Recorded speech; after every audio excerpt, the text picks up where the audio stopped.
السلام عليكم ورحمة الله وبركاته. اللهم صل وسلم وبارك على سيدنا محمد وعلى آله وصحبه وسلم. ازيكم عاملين ايه؟ يا رب تكونوا بخير وكل سنة وانتم طيبين، وعود علينا وعليكم الأيام بخير ورمضان كريم. والنهاردة بقى جايبه لكم طبق كده لذيذ، اللي هو الفاكهة أو سلطة الفاكهة. آه زي ما انتم شايفين كده ضيفنا النهاردة اتعزم، طبعا ما جاش في ايد فاضية. جاب لنا مع الخير كله، أحلى حاجة ان هو جابها لنا بدل السكريات اللي هي الفاكهة. طبعا الفاكهة صحية ومغذية ومفيدة جدا للصحة. طبعا مشكل لنا كده تشكيلة جميلة جدا من الفاكهة، فحبيت ان انا اضيفه منها. يعني هو جاي وجايب ضيافته معاه، فحبيت ان انا ادوقه منها، فتشكلت هنا بقى طبق فاكهة وعملت سلطة فاكهة. لان انا لقيت معايا هنا تشكيله من فاكهه جميله جدا، وعلى طول لما بلاقي مثلا تشكيله من فاكهه بالشكل دوت فبحب ان انا اشكل او اعمل حاجه جديده. فجت في بالي ان انا عشان ما كنتش عامله حاجه مسكره زي كنافه او قطايف او مهلبيه رز بلبن، قمر الدين، الكلام ده كله. وخصوصا ان انا عندي هنا نقص في السكر، فده مأثر جامد على العصاير وعلى الكلام ده كله. وشهر رمضان محتاج عصاير ومحتاج حلويات، فانا بعمل حاجة على القد، يعني ما بستهلكش سكر كتير، لان انا الكمية اللي عندي هي اللي بتحدد لي الحاجة اللي انا بعملها. فانا حبيت ان انا اعمل منها حاجة يعني مسكرة، او طبق كده يعني مختلف عن الفاكهة. فما لقيتش غير السلطة، فحبيت ان انا أشاركها معاكم ويا رب تعجبكم. وهو حاجة من الحاجات الجميلة جدا، مفيدة للأطفال، خصوصا الأطفال لما بياكلوا حاجة بيبقى عاوزين يدوقوا جميع الفاكهة. فبتلاقي العيل يقطم من هنا قطمة ومن هنا قطمة، وبيسيبوا باقي الفاكهة فبتبوظ.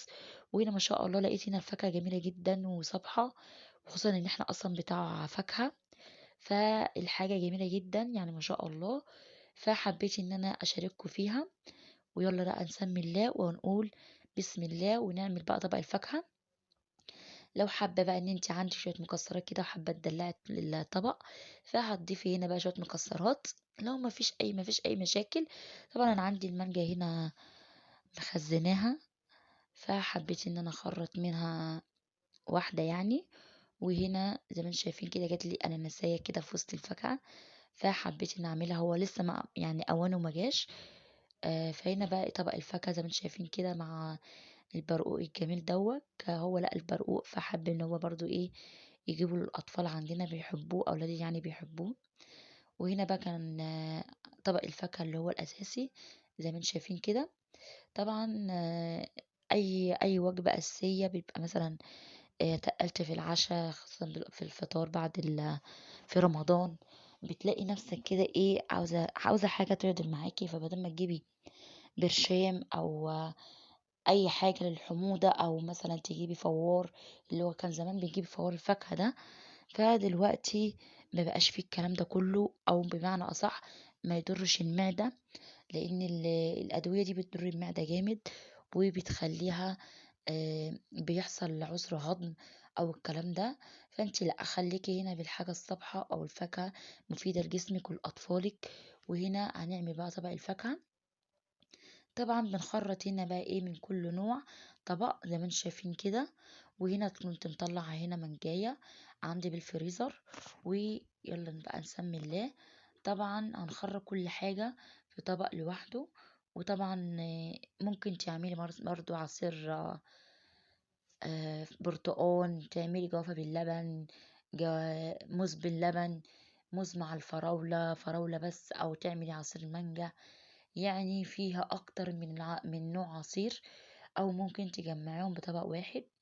طبعا هنا خرطتي معاكم بقى هنا البرتقان، وهنا الأناناس هو لسه يعني نازل اللي هو كانتالوب. وهنا الموز برضو خرطته. وهنا الفراولة قطعت منها للعصير، وعملت برضو شوية هنا قطعتهم قطع صغيرة للسلطة. طبعا العصير ده كان هعمله برضو عصير تاني بالموز. وهنا كان معانا من كل صنف مخرطة منه طبق. هنجمعهم مع بعض زي ما انتم شايفين كده، المانجا والجوافة والكنتالوب واليوسفي والبرتقال والفراولة، وهنضيفهم كلتهم بسلطانية او بطبق زي ما انتم شايفين كده. هنا ضفت الموز. طبعا هنا الطبق بتاعي هنا ازاز، فتلاقيه هنا شفاف يعني مش ظاهر قوي، او زي ما انتم شايفين كده. فحبيت ان انا اعمله بيه يعني عشان يظهر لكم جمال ولون الطبيعة والفاكهة.